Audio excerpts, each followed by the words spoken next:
கர்த்தரும் இரட்சகருமாய் இருக்கிற இயேசு கிறிஸ்துவின் நாமத்தினாலே இந்த பதிவை பார்க்கிற உங்கள் ஒவ்வொருவரையும் வாழ்த்துகிறேன், வரவேற்கிறேன். இன்னைக்கு இந்த ஒரு நாட்டு நடப்பை பார்க்க வேண்டியது ரொம்ப ரொம்ப முக்கியம். ஏன்னு கேட்டால், இதுக்கு முன்னாடி இந்த சிரியா அப்படிங்கிற நாட்டில் நடந்த கூத்தை பார்த்து அந்த ஆசாது அப்படின்னு ஒருத்தர் இருந்தாப்புல, கொக்கு மாதிரி வளர்ந்துருந்தாப்புல. அவர் குடும்பமே கிட்டத்தட்ட ஒரு 50 வருஷமா நாட்டை ஆண்டுகிட்டு இருந்திருப்பாங்க போல இருக்கு. அதுக்கடுத்து இன்னொருத்தர் மயிலானியே யாரோ ஒருத்தர் வந்தாப்புல, வந்து 2 பேத்துக்கும் சண்டையாகி ஆசாது நாட்டை விட்டே ஓடி போயிட்டாப்புல. ஆசாது நாட்டை விட்டே ஓடி போனதை பார்த்ததும் உலகமே அந்த சிரியாவை பார்த்து சிரி சிரி சிரின்னு சிரிச்சிச்சு. ஏன்னு கேட்டால், என்னையாது அல்லாவின் தேசத்தில் இப்படி நடக்குது அப்படின்னு சொல்லிக்கிட்டு இருந்தாங்க. பார்த்தீங்களா எங்கள் அல்லாவின் சக்தியை? ஏன்னு கேட்டால், அந்த ஆசாது அப்படிங்கிறவர் அல்லாவின் சட்டத்தின்படி ஆட்சியை நடத்தலை. அதனால வேற ஒருத்தரை அல்லாஹ் வந்து கொண்டு வந்திருக்கிறாரு. இனிமேல் இவர் அந்த அல்லாவின் சட்டப்படி, அந்த சரியாவின் சட்டப்படி, அந்த கண்மணி நாயத்தின் சட்டப்படி, அந்த கூரானின் சட்டப்படி இனிமேல் அந்த நாட்டை நடத்த போகிறாரு அப்படின்னு போட்டுனாங்க, புலர்த்துனாங்க. சரி, அப்போ இருக்கட்டும். ஏன்னு கேட்டால், இந்த அல்லாவின் தேசம் அப்படின்னாலே அங்கே சாந்தி சமாதானமும் நிலவுற தேசம். அப்படி இருக்கும்போது இனிமேலாவது சாந்தியும் சமாதானமும் வரட்டும். அந்த பூசா அந்த சிரியாவை ஆள வந்த அந்த புண்ணியவான் எப்படியாவது நாட்டை சந்தோஷமாக சமாதானமாக நடத்தினா சரி அப்படின்னு நம்ம நினச்சிக்கிட்டு இருந்தோம். அந்த நேரத்தில் சிரியாவை பார்த்து சிரிச்சுக்கிட்டே இருந்த சூழ்நிலையில் திடீர்னு பார்த்தா இப்போ சிரியாவை பார்த்து அழுக வேண்டிய ஒரு பரிதாப நிலைமைக்கு வந்திருக்கிறோம். ஏன்னு கேட்டால், அந்த பூசா வந்த புண்ணியவான் என்ன செஞ்சிருக்காப்புல அப்படின்னா, ட்ரூஸ் அப்படிங்கிற ஒரு கூட்ட மக்கள் அங்கே ஒரு எத்னிக் குரூப் இருக்கிறாங்க. அவங்க பாலஸ்தீனர்கள் மாதிரி கிடையாது. ஏன்னு கேட்டால், அப்படியே அந்த பாலஸ்தீனர்களுக்கு ஜஸ்ட் ஆப்போசிட்டாக இருக்கிறவங்க தான் இந்த ட்ரூஸ் அப்படிங்கிற ஒரு கம்யூனிட்டி. இவங்களும் புண்ணிய மதத்தை சேர்ந்தவங்க தான், அந்த பாலஸ்தீனர்களும் புண்ணிய மதத்தை சேர்ந்தவங்க தான். பாலஸ்தீனர்களும் இதுக்கு முன்னாடி அரேபியர்களாக இருந்தவங்க தான். இவங்களும் ட்ரூஸ் கம்யூனிட்டியும் அரேபியர்கள் தான். அப்படி இருக்கும்போது 2 பேரும் ஒரே கடவுளை தான் வணங்குறாங்க, அல்லாஹ் தான் வணங்குறாங்க. ஆனால் 2 பேர்த்துக்கும் கொஞ்சம் வித்தியாசம் இருக்குது. அதான் இந்த வீடியோவில் பார்க்க போகிறோம். ஒரு சில விஷயங்களையும் இந்த ட்ரூஸ் கம்யூனிட்டியை குறித்து அறிந்து கொள்ள வேண்டிய ரொம்ப முக்கியமான ஒரு விஷயம் இருக்குது. அதனால நம்ம பார்ப்போம். பார்த்துட்டு அல்லாவின் தேசத்தில் இந்த அல்லாவின் அடிமைகள் இப்போ எப்படி எப்படி கொடூரங்களை அரங்கேற்றிருக்காங்க அப்படிங்கிறதையும் பார்ப்போம். இந்த ட்ரூஸ் கம்யூனிட்டி அப்படிங்கிறவங்க மொத்தமே இந்த உலகம் முழுசுமே அவங்க 10 லட்சத்துலேருந்து ஒரு 20 லட்சம், அதிகபட்சமாக 20 லட்சத்துக்குள்ளே தான் அவங்களுடைய கம்யூனிட்டி இருக்குது. அவங்களுடைய ஆட்களே இருக்கிறாங்க. அவங்களுடைய மதத்தை அவங்க பின்பற்றுறாங்க. அவங்களும் இஸ்லாம் தான். ஆனால் இஸ்லாத்தில் கொஞ்சம் வித்தியாசமானவங்க. இவங்க அதிகபட்சமாக லெபனானில், சிரியாவில், இஸ்ரேல்லையும் இருக்கிறாங்க. ஆனால் இந்த ட்ரூஸ் கம்யூனிட்டியில் உள்ளவங்க மற்றவங்களை வந்து தங்களுடைய இனத்துக்கோ இல்லை தங்களுடைய மதத்துக்கோ அவங்கள கன்வெர்ட் பண்ணுறது கிடையாது. அதனால தான் அவங்க மொத்தமே வெறும் 20 லட்சம் தான் இருக்கிறாங்க. 1000 வருஷமாக, கிட்டத்தட்ட 11ஆம் நூற்றாண்டுலேருந்து ஆரம்பித்தாங்கன்னு நினைக்கிறேன். அந்த 11ஆம் நூற்றாண்டுலேருந்து இப்போ வரைக்கும் அவங்க ஒரு 1000 வருஷமாக இருக்கிறாங்க. ஆனால் யாரையும் அவங்க வந்து கன்வெர்ட் பண்ணுறது கிடையாது. தங்களுடைய மதத்துக்கு வாங்க, எங்க புண்ணிய மதத்துக்கு வாங்க அப்படிங்கிறதெல்லாம் கன்வெர்ட் பண்றது கிடையாது. ஏன்னு கேட்டால், அவங்க டீச்சிங் எல்லாமே அவங்களுடைய கம்யூனிட்டிக்குள்ளே தான் வச்சுக்கிடுவாங்க. வெளியில் எங்க சுவிசேஷம் அந்த மாதிரியான ஒரு விசேஷமே கிடையாது. அவங்க தங்களுடைய கம்யூனிட்டிக்குள்ளேயே தங்களுடைய கம்யூனிட்டியை வளர்க்குற மாதிரியான போதனைகளை கொடுப்பாங்க, அவ்வளோதான். மற்றபடி புதுசாக யாரையும் அவங்க கம்யூனிட்டிகளை சேர்த்துக்கிறதும் இல்லை. இவங்க அரேபியர்களாக இருந்தாலும் ரொம்ப முக்கியமான ஒரு குவாலிட்டி இவங்ககிட்ட இருக்கிறது என்னன்னா, நன்றி விசுவாசம். இவங்க ரொம்ப விசுவாசமானவங்க. அதுதான் இந்த ட்ரூஸ் கம்யூனிட்டியுடைய பெரிய ஸ்ட்ரென்த்து. இதில் அதிசயம் என்ன அப்படின்னா, இஸ்ரேலில் இருக்கிற இந்த ட்ரூஸ் கம்யூனிட்டியை சேர்ந்தவங்க ஐடிஎஃப்ல இருக்கிறாங்க. ஐடிஎஃப்ல ஏன்னா இஸ்ரேல் நாட்டுக்காரன் அவன் வந்து லிபரலாக எல்லாரையும் பார்ப்பான். அவன் ஒரு ஜனநாயக நாடு. அதனால அதுக்குள்ளேயே மதவெறி பிடிச்சவங்களாம் கொஞ்சம் பேர் இருந்தாலும், அந்த ஜனநாயக நாட்டில் அது விசேஷமாக இந்த ட்ரூஸ் கம்யூனிட்டிக்குன்னு ஒரு ஸ்பெஷலான ஒரு விசேஷமான ஒரு இடத்த யூதன் கொடுத்து வச்சுருக்கான். ஏன்னு கேட்டால், இவங்க நல்ல லாயலாக இருப்பாங்க, நன்றி விசுவாசம் உள்ளவங்க, உண்மையாக இருப்பாங்க, உத்தமமாக இருப்பாங்க. அந்த பச்சை துரோகிகளை போல பச்சை துரோகம்லாம் செய்ய மாட்டாங்க. அவங்களுடைய கொள்கையும் அவங்களுடைய லட்சியமும் அவங்க இந்த உலகத்தில் வாழுகிற ஒரு உன்னதமான, சாதாரணமாக கிறிஸ்தவர்களுடைய உன்னதமான ஒரு காரியம் என்ன அப்படின்னா அன்புதான் பிரதானம் அப்படின்னு சொல்லுவாங்க. அதே போல் இஸ்லாத்தினுடைய உன்னதமான ஒரு காரியம் அப்படின்னா அவங்க பாசையில் ஜிஹாது அப்படின்னு ஒரு உன்னதமான காரியம் இருக்குது. அதுதான் அவங்களுக்கு உன்னதமானது. அதே போல தான் இந்த ட்ரூஸ் கம்யூனிட்டிக்கு ஒரு உன்னதமான ஒரு விஷயம் என்னன்னா, அவங்க கம்யூனிட்டியிலேயே அவங்க வந்து விசுவாசமாக இருக்கணும். அவங்களுடைய லாயல்ட்டிக்கு அடிச்சுக்கிறவே முடியாது, அந்த அளவுக்கு உண்மையாக இருப்பாங்களாம். அதனால தான் இஸ்ரேலில் விசேஷமாக அவங்களுக்குன்னு ஒரு தனி இடம், ஐடிஎஃப் இருந்தாலும் மற்ற துறைகள்லையும் அரசியல் ரீதியாகவும் அவங்க இருக்கிறாங்க, ஜேர்னலிஸ்டாக இருக்கிறாங்க. அந்த அளவுக்கு அதை விட பெரிய அதிசயம் என்னென்னா, இந்த கம்யூனிட்டியில் உள்ளவங்க அதிகபட்சமாக பெண்களை வந்து ஒரு லீடர்ஷிப்பில் இருக்கிறதுக்கு அவங்க வந்து என்கரேஜ் பண்ணுவாங்க. மற்ற இந்த புண்ணிய மதத்தில் உள்ளவங்க மாதிரி போட்டு மறைச்சிக்கங்க அந்த மாதிரியான வேலையெல்லாம் அங்கே கிடையாது. படிக்க விடாமல், டிரைவிங் பண்ண விடாமல், புள்ள மட்டும் பெற்று கொடுக்கணும், அந்த மாதிரியான காரியத்தை வச்சிருப்பாங்க இந்த புண்ணியவான்கள். ஆனா அந்த வேலையெல்லாம் இந்த ட்ரூஸ் கம்யூனிட்டில கிடையாது. அவங்க பெண்களை அதிகமா மதிப்பாங்க. அவங்களுடைய லீடர்ஷிப் கீழே இருக்கிறது அவங்களுக்கு ரொம்ப பெருமையா இருக்குமா. இவங்க தங்களுடைய மதத்துல ரொம்ப முக்கியமா நம்புறது எது அப்படின்னா, அதாவது தாங்கள் இறந்த பிறகு தங்களுடைய ஆவி, தங்களுடைய ஆத்மா தங்களுடைய கம்யூனிட்டியில உள்ளவங்களுக்கு வேற ஒரு ஆளா போய் பிறக்குது அப்படின்னு நம்புறாங்க. அதாவது தாத்தா செத்து போயிட்டாருன்னு வச்சுங்களேன், அந்த குடும்பத்துல பேரன் பிறந்தானா, பாத்தீங்களா எங்க தாத்தா திரும்ப பிறந்துட்டாரு அப்படின்னு, எங்க தாத்தா ரீஇன்கார்னேஷன் ஆயிட்டாரு அப்படிங்கிற ஒரு நம்பிக்கை அவங்களுக்கு உண்டு. பெண்ணா பிறந்தா எங்க பாட்டி பிறந்துருச்சு, எங்க அம்மா பிறந்துருச்சு அப்படின்னு தான் அவங்க வந்து சொல்லுவாங்களே தவிர, மற்றபடி மனுஷனுக்கு ஒரே வாழ்க்கை தான், அதுக்கப்புறம் இல்லை அப்படிங்கிற மாதிரியான நம்பிக்கை இல்லாதவங்க. அதனால இவங்க வந்து இந்த புண்ணியவான்களால் ரொம்ப வெறுக்கப்படுவாங்க. இதை விட கொடுமை என்ன அப்படின்னா, இவங்க இந்த மெக்காவுக்கு போகிற வேலை, இந்த ரமதானு, இந்த ஃபாஸ்டிங்கு, அந்த வேலையெல்லாம் பில்கிரிமேஜ் அதெல்லாம் கிடையவே கிடையாது. அங்கே போய் அந்த காபாவில் போய் கல்ல முத்தம் கொடுக்குற வேலை அதெல்லாம் செய்ய மாட்டாங்க. அல்லாஹ் ஒருத்தன் அப்படின்னு அவங்க நம்புறாங்க. நேர்மை தான் அவங்களுக்கு பிரதான முக்கியம். நேர்மையா இருக்கணும், பொய் சொல்ல மாட்டாங்க, அந்த மாதிரியான பச்சை துரோகம்லாம் செய்ய மாட்டாங்க. ஆனா அதுக்கு ஜஸ்ட் ஆப்போசிட்டா அந்த பாலஸ்தீனங்க இருப்பாங்க. இந்த ஆசாது அப்படிங்கிற அந்த புண்ணியவன் இருக்கும்போது நிறைய பேர் அந்த அந்த அவனுடைய அந்த மனுஷனுடைய ஆட்சியை வெறுத்தாங்க. ஆனால் நிறைய பேர் தங்களுடைய பாதுகாப்புக்காக, தங்களுடைய நாட்டு மக்களுடைய பாதுகாப்பு, தங்களுடைய இன பாதுகாப்புக்காக அவங்க என்ன செஞ்சாங்க அப்படின்னா ஆதரிச்சாங்க. மற்றபடி அதிகபட்சமான பேர் அந்த ஆசாது அப்படிங்கிற புண்ணியவானை வெறுத்தாங்க. அதுக்கடுத்து ஒருத்தர் இப்போ வந்திருக்காப்லையே, அவரையும் இவர்களுக்கு பிடிக்காது. அதனால இந்த மைலானியா, இந்த புதுசா வந்தவர், இவர் வந்து எப்பவுமே போய் மசூதியில் வந்து குரானை ஓதுறது வழக்கம். அங்கே அதிகமாக துவா செய்வாப்ல. ஆனால் இந்த ட்ரூஸ் கம்யூனிட்டியில் உள்ளவங்க அவங்களுக்கு மசூதி கட்டுற வேலை அந்த வேலையெல்லாம் இல்லை. சீக்ரெசியா அவங்க வந்து சீக்ரெட்டாக தான் அந்த ஆராதனை செய்வாங்க. நம்மளை மாதிரி பப்ளிக்காலாம் ஆராதனை செய்ய மாட்டாங்க. ரோட்டை மறைச்சிக்கிட்டு, ஹைவேவை மறைச்சிக்கிட்டு, காருகளை பஸ்ஸுகளை மறைச்சிக்கிட்டு, பெரிய தொந்தரவு கொடுத்துக்கிட்டு அந்த வேலையெல்லாம் அங்கே போய் தொழுகிற வேலை, அந்த ட்ரெயினில், பஸ்ஸில், ஏரோப்ளேனில் அந்த வேலையெல்லாம் அவங்க வச்சுக்கிற மாட்டாங்க. அவங்க நான் சீக்ரெட்டாக கடவுளுக்கும் தனக்கும் உறவு இருந்தால் போதும் அப்படிங்கிற மாதிரி சீக்ரெட்டாகவே அந்த வொர்ஷிப்பு அவங்க வச்சுக்கிடுவாங்க. கூடுனா அதிகபட்சமாக ஒரு வீட்டில் கூடுவாங்களே தவிர மற்றபடி மசூதி கட்டுற வேலை அவங்கக்கிட்ட இல்லை. இஸ்ரேலில் விசேஷமாக அவங்களுக்கு அதிக மரியாதை கொடுத்ததோட கூட யூதர்களுக்கு என்ன விதமான சட்டத்திட்டங்கள்லாம் உண்டோ அதே சட்டத்திட்டங்கள் தான் யாருக்கு இருக்குது அப்படின்னா இந்த ட்ரூஸ் கம்யூனிட்டியில் இருக்கிறவங்களுக்கு இருக்குது. ஏன்னு கேட்டால் ரெண்டு பேரையும் ஒரே மாதிரி தான் யூதன் பார்க்குறான். அதனால யூதர்களுக்கு உள்ள ஃபுல் சிட்டிசன்ஷிப்பு யாருக்கு இருக்குன்னா இந்த ட்ரூஸ் கம்யூனிட்டியில் இருக்கிற இந்த இஸ்லாமியர்களுக்கு இருக்குது. இஸ்ரேல் தேசத்தில் நல்ல ஹை ரேங்க்லையும் இருக்கிறாங்க, ஐடிஎஃப்ல நல்ல லீடராகவும் இருக்கிறாங்க, பொலிட்டிக்கல் அரசியல்வாதிகளாகவும் இருக்கிறாங்க. யார்? இந்த ட்ரூஸ் கம்யூனிட்டியில் உள்ளவங்க. ஏன்னா இந்த பாலஸ்தீன புண்ணியவான்கள் அதனால தான் இவங்களை காணும்போது அப்படியே இவங்களுக்கு எரியுது. அல்லாஹ் அவங்கள நாசமாக்கு அல்லாஹ் அப்படின்னு துவாவெல்லாம் செய்கிறாங்க. ஆனாலும் இவங்களுக்கு இருக்கிற ஒரு வெறுப்பு என்னன்னா, யூதர்கள் அதிகமாக தங்களுடைய டெம்பிள், அந்த சாலமோனுடைய டெம்பிளை திரும்ப கட்டுகிற விதத்தில் இவங்களுக்கு உடன்பாடு இல்லை. அவ்வளவுதானே தவிர மற்றபடி இவங்க அந்த நாட்டில் நல்ல குடிமக்களாக வாழ்ந்துக்கிட்டு இருக்கிறாங்க. அதே போல் இவங்களுக்கும் கிறிஸ்தவர்களுக்கும் ரொம்ப ஒத்துமை. இவங்க எப்போவுமே ஏன்னு கேட்டால் கிறிஸ்தவர்கள் இந்த சண்டை வேணாம், போர் வேணாம், யுத்தம் வேணாம், இந்த மாதிரியான காரியத்தில் தான் அவங்க பேசுவாங்க, அவங்க பழகுவாங்க. அதனால இந்த ட்ரூஸ் கம்யூனிட்டியில் உள்ளவங்களுக்கு கிறிஸ்தவர்களை ரொம்ப பிடிக்கும். ஆனால் அந்த புண்ணியவான்களை பிடிக்கவே பிடிக்காது. அதனால 11ஆம் நூற்றாண்டில் தான் இவங்க வந்து அந்த கம்யூனிட்டி உருவாச்சான். அது அந்த ஒரு காலிப்பேட்டு, இஸ்லாமிய காலிப்பேட்டு தான் தொடங்கியிருக்காப்புல. எப்படி நம்ம வடநாட்டில எல்லாம் திடீர்னு பாபாக்கள் முளைப்பாங்க. பாபாக்கள் வந்த பிறகு அதில் ஒரு குறிப்பிட்ட பேர் அந்த பாபாவுக்கு பின்னாடி போவாங்க. அவங்க என்ன போதிக்கிறாங்களோ அதன்படி நடப்பாங்களே. அதே போல் அந்த அல் ஹாக்கிம் அப்படிங்கிற ஒரு புண்ணியவான் தான் முத இந்த ட்ரூஸ் கம்யூனிட்டி ஆரம்பிச்சிருக்காப்புல.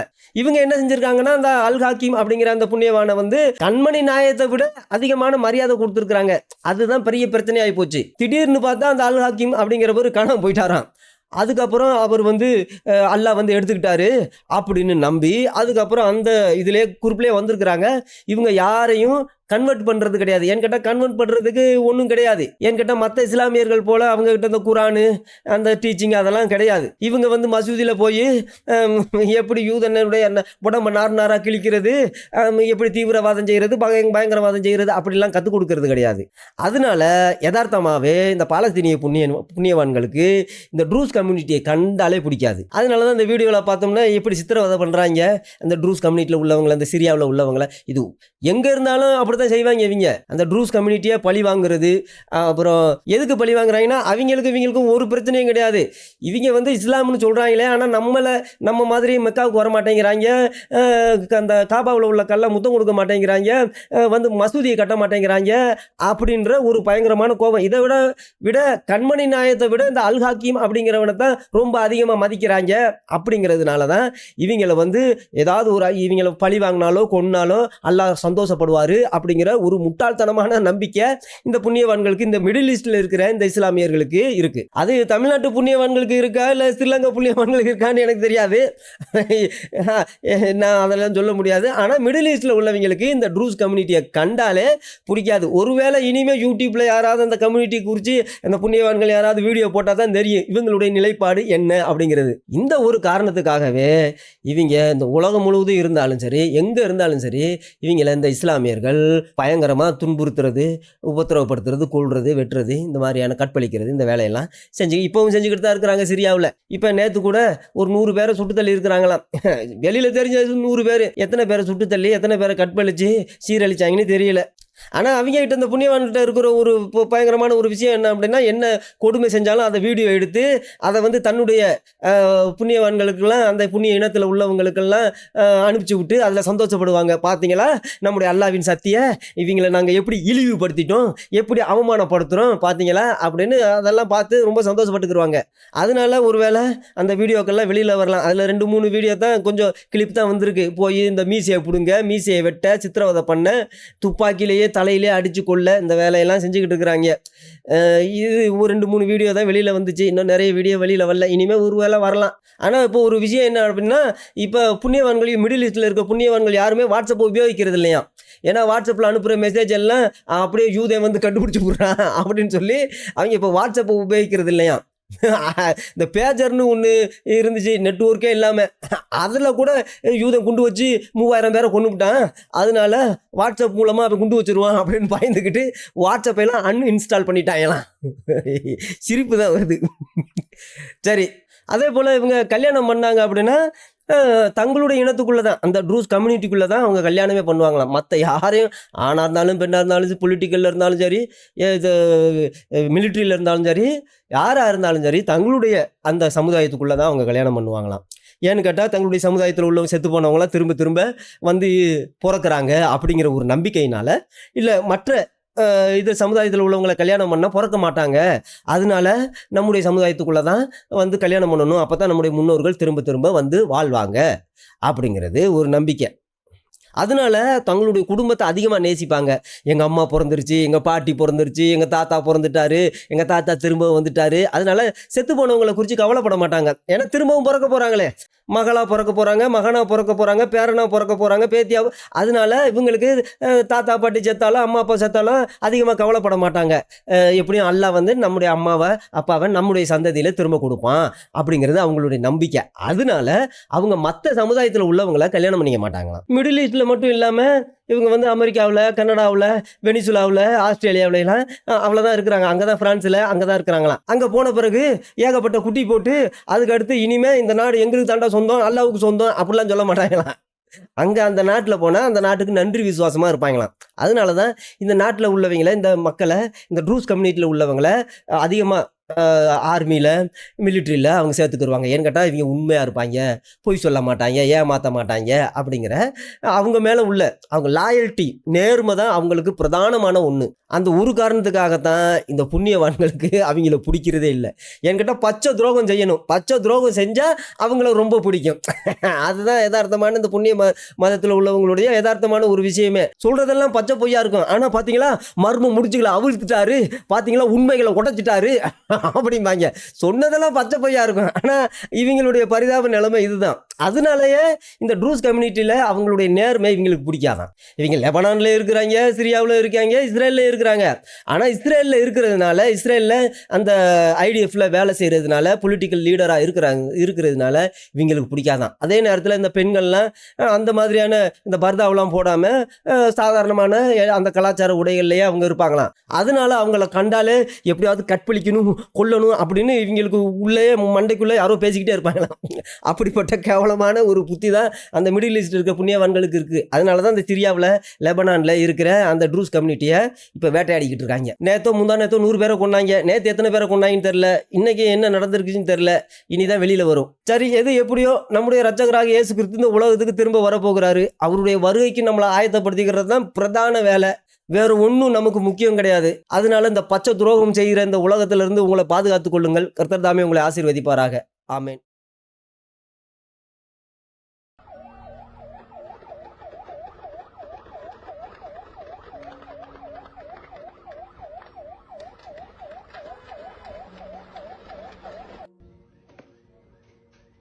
في الشوارب علنا. شنو انت؟ شنو انت؟ شنو انت؟ خنزير انت. شنو انت؟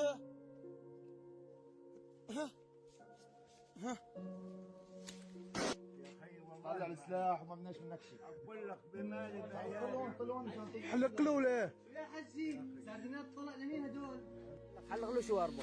مرحبا ابو دحام.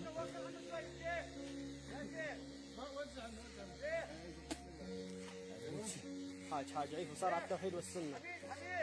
اسلم. هاي في عمق الشباب. شيخ روح. ها؟ ما شاطر غشيت انت. غشيتها يا ابو اسلام. خليت لك شوي. كفو كفو. بس ما شاطر بس صار دم يطلع عمرك.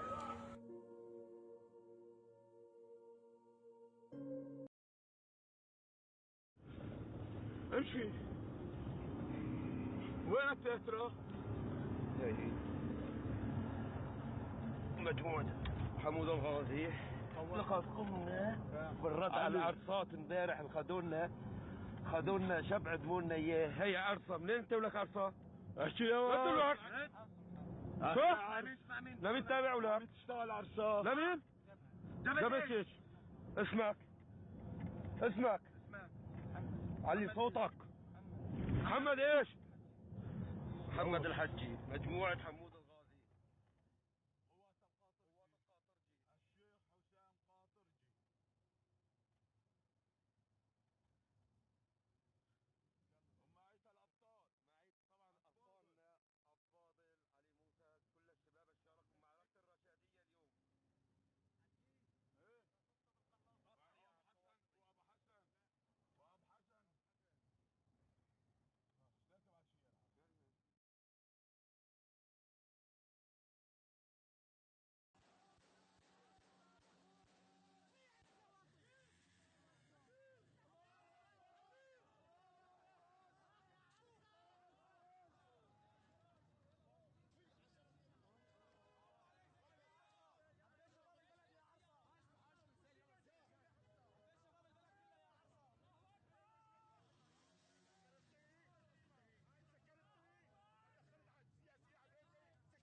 هاي جماعة الهيئة قاعدين ما يضربوا الشباب، قاعدين ما يضربوا المدني.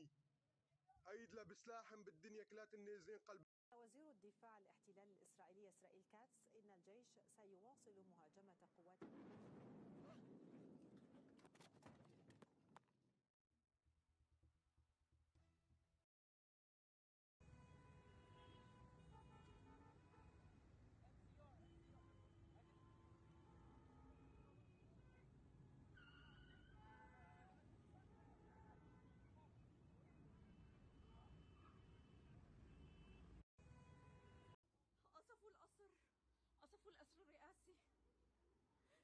دخيلك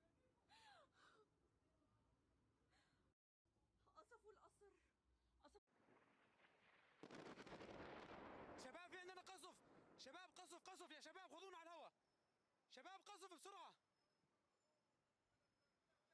بسرعة يا شباب، يا شباب خذونا على اللايف.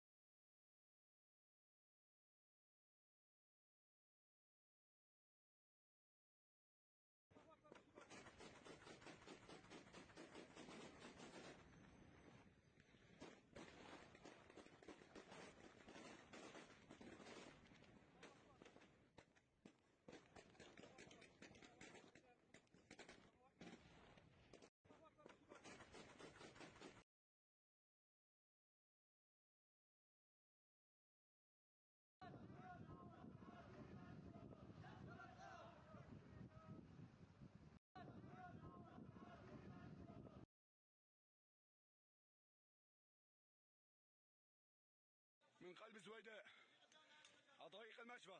لبيك يا سلمان، لبيك.